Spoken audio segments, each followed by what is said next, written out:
Welcome dear students. आज हम data structure subject में spanning tree and Kruskal's algorithm से रिलेटेड प्रॉब्लम सॉल्व करेंगे।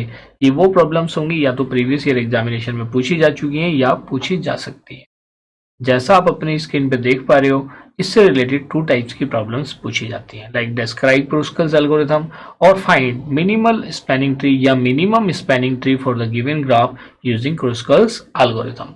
इससे रिलेटेड जब मिनिमम स्पैनिंग ट्री की बात होती है तो कई बार मिनिमम स्पैनिंग ट्री की डेफिनेशन को भी पूछ लिया जाता है।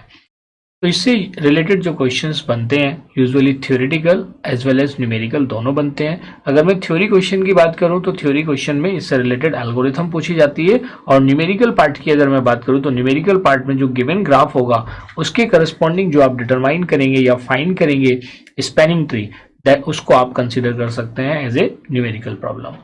जिन एग्जामिनेशन में ऑब्जेक्टिव टाइप क्वेश्चंस पूछे जाते हैं उसके लिए भी ये इंपॉर्टेंट है। तो आइए स्टार्ट करते हैं फर्स्ट प्रॉब्लम से। देखिए फर्स्ट प्रॉब्लम है जो आपकी स्क्रीन पे लिस्टेड है, ये टू डिफरेंट फॉर्म में प्रीवियस ईयर एग्जामिनेशन में पूछी जा चुकी है।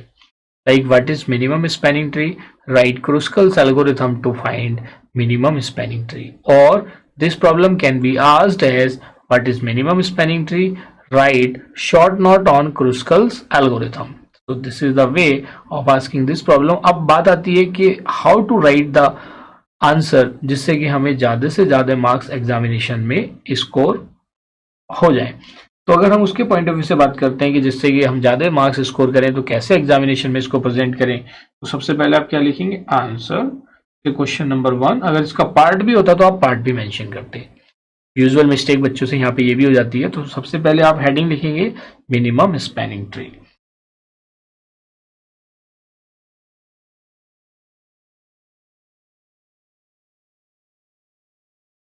और इस मिनिमम स्पैनिंग ट्री में आप देंगे definition of this minimum spanning tree. You have to give the definition.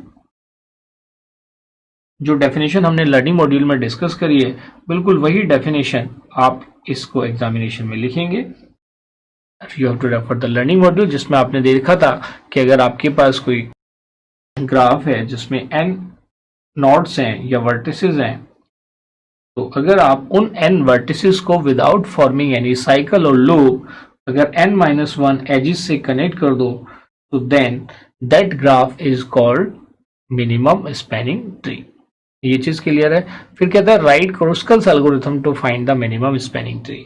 तो देखिए क्रुस्कल एल्गोरिथम में इसने ऐसा कुछ मेंशन नहीं किया है कि आपको उसे सूडो कोड की फॉर्म में रिप्रेजेंट करना है या आपको उसे लैंग्वेज की फॉर्म में रिप्रेजेंट करना है। तो ये आपके अपने ऊपर डिपेंड करता है कि आप किस में कन्वीनियंट है। दोनों में कोई डिफरेंस नहीं है।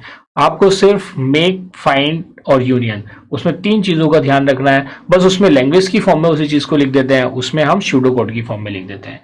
तो जो आपको फिर हेडिंग लिखना है आपको Kruskal's algorithm,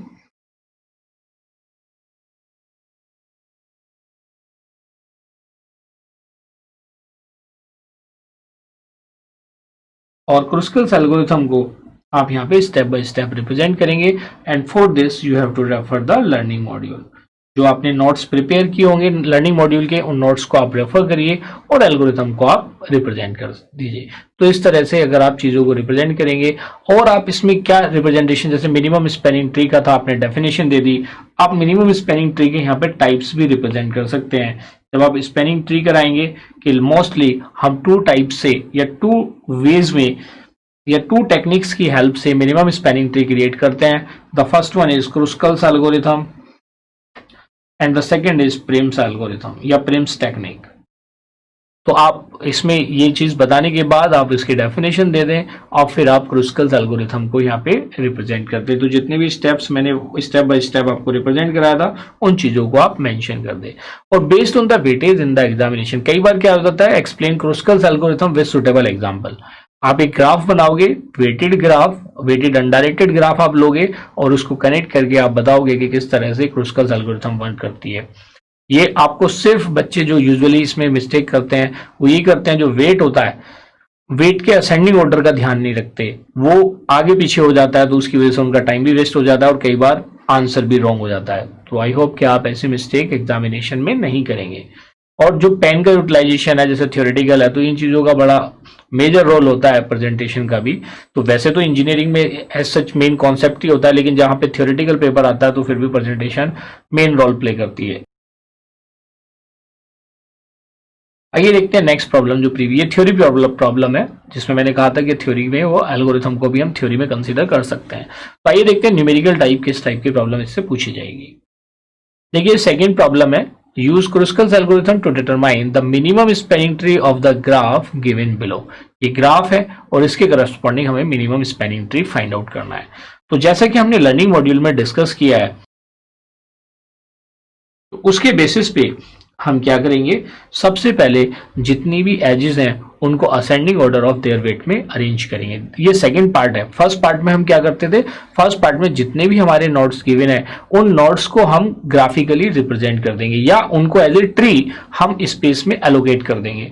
you can write it as first. अब मैं इन दोनों को पैरेलल में बना देता हूं, जिससे क्या होता क्या है, फिर ऊपर नीचे करने से आप बच जाएंगे। तो हमारे पास डिफरेंट एजेस हैं और डिफरेंट वर्टिसेस हैं। तो आइए पहले वर्टिसेस को रिप्रेजेंट कर देते हैं। तो जो गिवन वर्टिसेस हैं वो हैं हमारे A, then B and then C. ये हमारे वर्टिसेस हैं। उसके बाद है डी एंड देन ई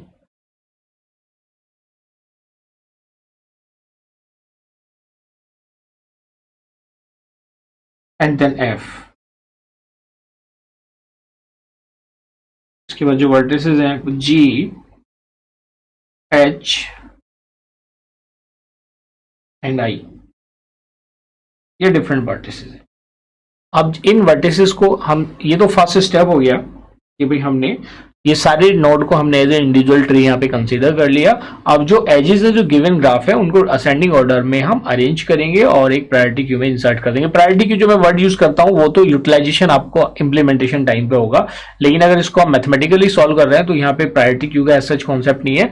आप जितनी भी एजेस है उसको असेंडिंग ऑर्डर में अरेंज कर दीजिए। तो क्या होगा, say node, oh sorry, edge and corresponding weight. तो एज और करस्पॉन्डिंग वेट के अकॉर्डिंग हम इन सारी एजेस को यहाँ पे अरेंज कर देते हैं। ये फर्स्ट एज क्या हमारे पास, ए, मिनिमम वेट वाली। देखो एज कौन सी है, जहां देखिए मिनिमम वेट इस पूरे ग्राफ में 1 है और 1 की जो डिफरेंट आपको एजेस नजर आ रही है वो सारी आपकी एक साथ आएंगी। तो जैसे अगर हम फर्स्ट से शुरू करते हैं, से बी और ई, हमने लिया बी और ई, एज जो है इसका वेट 1 है। उसके बाद हमने देखा सी और ई, इसका वेट 1 है।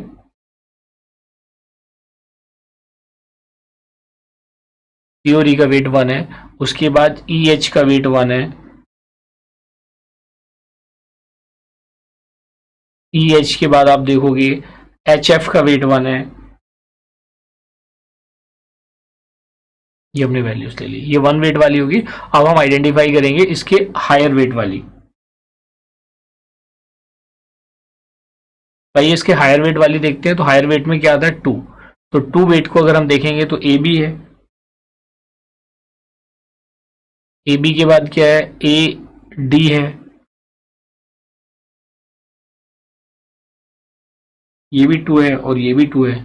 ए बी हो गया, ए डी हो गया, देन ए ई। ए ई का वेट भी कितना है, 2 है।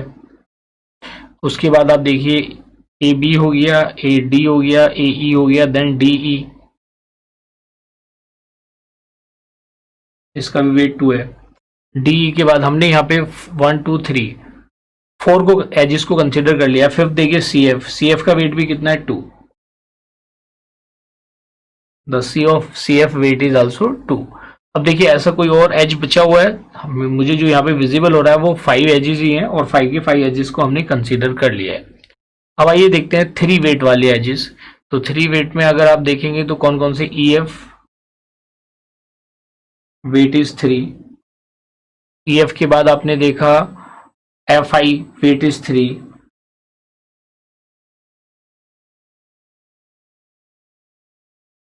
एफ आई के बाद अगर आप देखेंगे एच आई, उसका भी वेट कितना है, 3 है। एच आई का वेट कितना हो गया, 3 हो गया। जी एच का वेट भी कितना है, 3 है। The weight of ji H is also 3। Ji H के बाद देखेंगे डी जी, उसका वेट भी कितना है, 3 है। डी जी का वेट भी 3 है, तो टोटल 3 वाले वेट कितने हो गए, 1 2 3 6 आपके एजेस आ गए जिनका वेट 3 है। फिर आपके पास एक नॉट एज बचता है विच इज बी सी, और उसका वेट कितना है, 4। B C and weight is 4।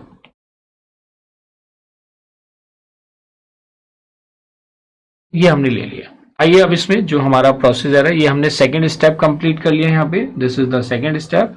अब थर्ड स्टेप में क्या है कि हम एक एक एज को चूज करेंगे और इनकी हेल्प से हम क्या करेंगे, यूनियन करेंगे। और यूनियन करके पहले तो एज को फाइंड आउट कर लिया हमने, फिर उसको कनेक्ट कर देंगे, एक सेट बन जाएगा, फिर दूसरा सेट बनेगा, फिर उनका यूनियन करेंगे। ये प्रोसेस चलता रहेगा कब तक, जब तक हमें मिनिमम स्पैनिंग ट्री नहीं मिल जाता। तो आइए वन बाय वन एजेस को कनेक्ट करते हैं। तो फर्स्ट एज अगर हम यहाँ पे देखते हैं वो है बी, जिसका वेट कितना है, 1 है। तो मैंने बी और ई को कनेक्ट कर दिया एंड वेट इज 1। फिर हमने सेकंड देखा सी और ई, हमें ये भी साथ साथ चेक करना है कि उसको इंसर्ट करने के बाद कोई लूप तो फॉर्म नहीं हो रहा है। तो अगर नहीं हो रहा तो इंसर्ट कर देंगे, हो रहा है तो उसको डिस्कार्ड कर देंगे। देखा हमने सी और ई, तो सी और ई को हम यहाँ पे कनेक्ट कर देते हैं और इसका वेट भी कितना है, इट्स वेट इज ऑल्सो 1। फिर देखा हमने ई एच का वेट भी कितना है, the weight of E H is also 1। इसको भी हमने ले लिया। ई एच का वेट भी यहाँ पे 1 आ गया, उससे भी हमारा कोई लूप फॉर्म नहीं हो रहा था या साइकिल फॉर्म नहीं हो रही थी। देन एच एफ का क्या है, 1 है। अब देखते हैं क्या एच और एफ को लेते हैं तो भी हमारी साइकिल फॉर्म नहीं होती, तो हमने एच एफ को ले लिया और इसका वेट भी कितना है, 1। क्लियर। उसके बाद देखते हैं ए बी, और ए और बी को कनेक्ट करने के बाद भी कोई साइकिल फॉर्म नहीं हो रही, तो हमने ए बी को भी कंसीडर कर लिया and the weight of A B is 2। इसके बाद नेक्स्ट है एडी। एडी को अगर हम लेते हैं तो एडी का वेट कितना है, 2। इसको भी हमने कंसीडर कर लिया एडी, और इसका वेट भी कितना है, 2। फिर हमने लिया ए और ई, तो देखिए ए और ई को अगर हम कनेक्ट करते हैं तो एक साइकिल बन जाएगी ए बी ई वाली, तो इसको हम क्या कर देंगे, डिस्कार्ड कर देंगे। इट विल बी डिस्कार्डेड, क्यों, क्योंकि इससे हमारा एक लूप फॉर्म होता है। क्लियर है, तो ए ई को हम कनेक्ट नहीं करेंगे। फिर देखते हैं डी और ई, तो डी और ई को भी कनेक्ट करते हैं तो भी लूप फॉर्म होता है, तो इसको भी हम क्या कर देंगे, डिस्कार्ड कर देंगे। फिर हम देखते हैं डी के बाद सी और एफ। सी और एफ को अगर हम कनेक्ट करते हैं तो इससे भी लूप फॉर्म होता है, तो इसको भी हम डिस्कार्ड कर देंगे।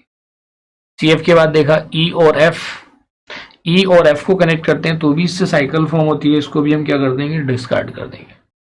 फिर हमने देखा एफ और आई, एफ और आई को अगर हम कनेक्ट करते हैं तो देयर इज नो साइकिल, और एक हमारा नोड भी कनेक्ट हो जाता है, तो एफ आई को हम कनेक्ट कर देंगे and the weight of F I edge is 3। इसका वेट कितना है, 3। अब हमारे पास ऐसा एक नोड बचता है जो हमारा अभी तक कनेक्ट नहीं हुआ है, वो है जी। इसके बाद देखते हैं एच आई। एच आई को अगर हम लेते हैं तो ये भी एक फॉर्म करेगा लूप, इसको भी हम ड्रॉप कर देंगे। एच आई के बाद हमारे पास क्या, जी एच। तो जी एच को अगर हमने देखा जी और एच, तो इसका वेट कितना है, 3। तो जी एच को हम कनेक्ट कर देंगे और इसका वेट कितना है, 3। तो जी एच हमने ले लिया और इसका वेट कितना है, 3 है। क्लियर है। तो अब आप देखिए ये जो हमारा हमने ग्राफ फॉर्म किया है, ये हमारा एक मिनिमम स्पैनिंग ट्री है क्योंकि इसके सारे नोड्स कनेक्टेड है। अगर मैं नंबर ऑफ नोड्स की बात करता हूं इस केस में, तो the number of nodes is equal to 9।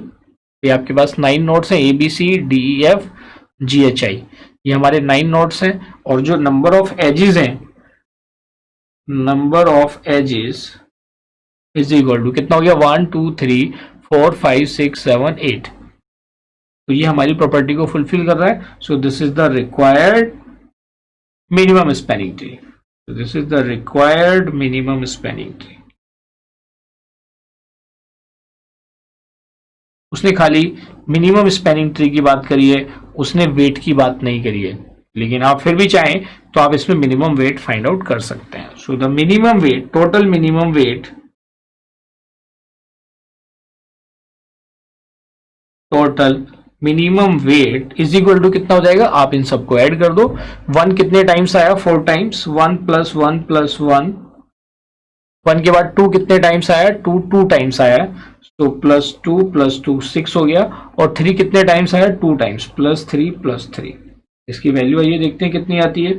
ये वैल्यू आ जाएगी 4, कितनी आ जाएगी, 4 प्लस 4 इज 8, 8 प्लस 6 कितना हो जाएगा, 14। तो this is the total minimum weight of this minimum spanning tree.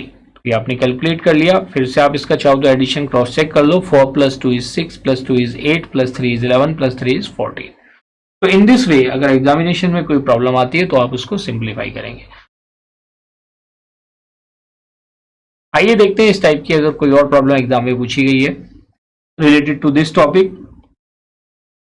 देखिए ये प्रॉब्लम है जो प्रीवियस ईयर एग्जाम में पूछी गई है। Find the minimum spanning tree for the following graph using Prim's and Kruskal's algorithms. तो देखिए प्रिम्स एल्गोरिथम को यहाँ पे अभी हमने डिस्कस नहीं किया है, तो यहाँ पे हम इसको सिंप्लीफाई करेंगे with the help of Kruskal's algorithm. Examination में दोनों से पूछा गया है, तो इसी एग्जाम्पल को जब हम प्रिम्स एल्गोरिथम करेंगे तो उसमें भी कंसीडर कर लेंगे, वहां पे हम इसमें प्रिम्स एल्गोरिथम अप्लाई कर देंगे। तो basically here we are going to simplify this with the help of Kruskal's algorithm. तो आप क्या लिखेंगे, आंसर क्वेश्चन नंबर 3। तो इसका फर्स्ट स्टेप और सेकंड स्टेप हम पैरेलल में बना लेते हैं जैसा हमने प्रीवियसली किया था, तो हम इसको पैरेलली बना लेते हैं। तो इसका जो हमारा फर्स्ट स्टेप रहेगा, फर्स्ट स्टेप में जो हम करने जा रहे हैं, फर्स्ट स्टेप में हम सारे वर्टिसेस को यहाँ पे अलाइन करेंगे और सेकंड स्टेप में हम एजेस को increasing order of their weight में अलाइन करेंगे। Say the edge and its corresponding weight, ये एज हो गई और ये उसका करस्पॉन्डिंग वेट हो गया।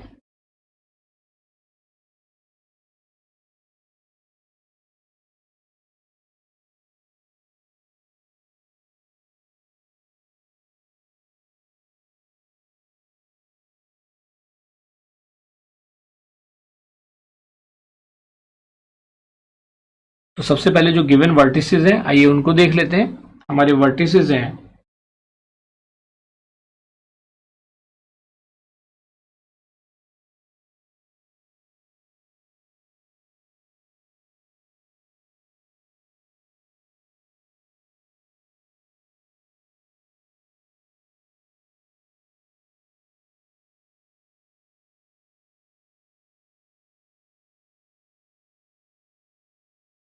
ये डिफरेंट वर्टिसेस है। आइए अब एज वाइज हम इस चीज को देख लेते हैं। अगर हम एज कंसीडर करते हैं विद द मिनिमम वेट, उसके अकॉर्डिंग ये हमारा फर्स्ट स्टेप। इनिशियली हमने सारे जो ग्राफ के नोट्स थे उनको एज ए इंडिविजुअल ट्री हमने कंसीडर कर लिया। अब 1 बाई 1 जो मिनिमम वेट से लेके मैक्सिमम वेट तक जाएंगे, जो प्रोसीजर हमने अभी प्रीवियस वाले क्वेश्चन में किया था। तो मिनिमम वेट एज जो ऊपर वाले ग्राफ में गिवन है वो कौन सी है, V0, V2। इसका वेट कितना है, 1। उसके बाद जो नेक्स्ट मिनिमम वेट है वो 2 है and which is in between V0 and V1 and its minimum weight is 2। उसके बाद जो मिनिमम नेक्स्ट मिनिमम वेट है वो कितना है, 3 है and it is in between V0, V3। इसका वेट कितना है, 3। फिर हमने देखा ये V5 एंड V6 के बीच इन बिटवीन भी कितना है, V5 और V6 एज का वेट भी कितना है, 3 है। 1 2 3 ये हो गया और आपने यहाँ पे ये एज का वेट आपने फाइंड आउट कर लिया। उसके बाद 3 के बाद जो नेक्स्ट मिनिमम वेट है वो है 4 और वो किस किस के बीच में है, 4 is the weight in between V2 and V5। फिर उसके बाद आपने देखा V2 और V5 के बाद आपने देखा V3 एंड V5 के बीच में भी वेट कितना है, 4। फिर देखिए और किसी एज का वेट 4 है, नो। आइए अब 4 के बाद जो नेक्स्ट मिनिमम वेट है वो कितना है, 5 है। So you can write it as V3, V6 weight is 5 and V4, V6 weight is 5। ये क्लियर हो गया। और एक हमारे पास लास्ट एज बचती है जिसका वेट है 8 विच is in between V1 and V4।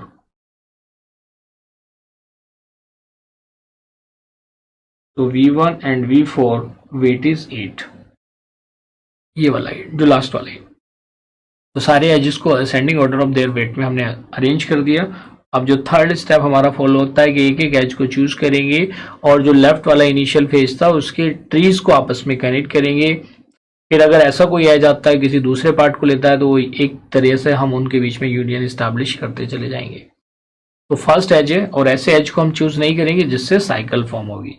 देखिए फर्स्ट एज है V0 इंटू V2, V0 और V2 को हमने कनेक्ट किया जिसका वेट कितना है 1 है।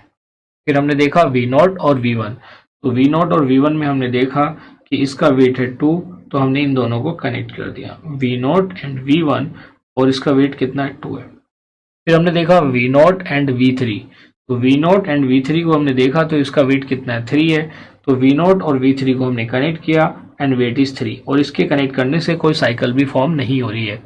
नेक्स्ट हमने देखा V5 और V6, तो V5 V6 का वेट भी कितना है 3 है और इसके कनेक्ट करने के बाद भी कोई साइकिल फॉर्म नहीं हो रही है, तो हमने इन दोनों को कनेक्ट कर दिया। फिर है V2 और V5, तो V2 और V5 में अगर आप देखेंगे तो इसका वेट कितना है 4, V2 और V5 का वेट है 4, तो हमने इन दोनों को कनेक्ट कर दिया और इसके कनेक्ट करने के बाद भी कोई साइकिल फॉर्म नहीं हो रही है। इसके बाद हमने देखा V3 एंड V5, तो देखिए V3 और V5 को अगर हम कनेक्ट करते हैं तो एक साइकिल फॉर्म हो जाती है, क्लोज लूप फॉर्म हो जाता है, तो इस वाली एज को हम चूज नहीं करेंगे। इसके बाद हमने देखा यहाँ पे V3 एंड V6, तो V3 एंड V6 को भी अगर हम कनेक्ट करते हैं तो एक क्लोज लूप फॉर्म हो जाता है, साइकिल फॉर्म हो जाती है, तो इसको भी हम चूज नहीं करेंगे। फिर हमने देखा V4 एंड V6, तो V4 और V6 को अगर हम कनेक्ट करते हैं तो इसके बीच में कोई साइकिल फॉर्म नहीं होती, तो हमने V4 और V6 को कनेक्ट कर दिया एंड देयर वेट इज 5। तो इस तरह से हमने एक ये minimum spanning tree find out कर लिया है corresponding to the given graph. तो इसमें अगर आप देखेंगे the number of nodes is equal to कितने इसमें 7, the number of nodes are 7 और number of edges is equal to 6। तो इसका मतलब this is the required minimum spanning tree, this is the required minimum spanning tree.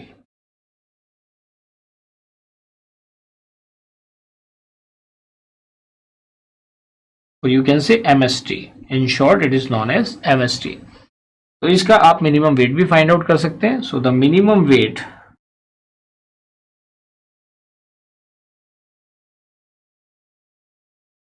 Is equal to कितना minimum weight है, आइए इसका मिनिमम वेट देखते हैं।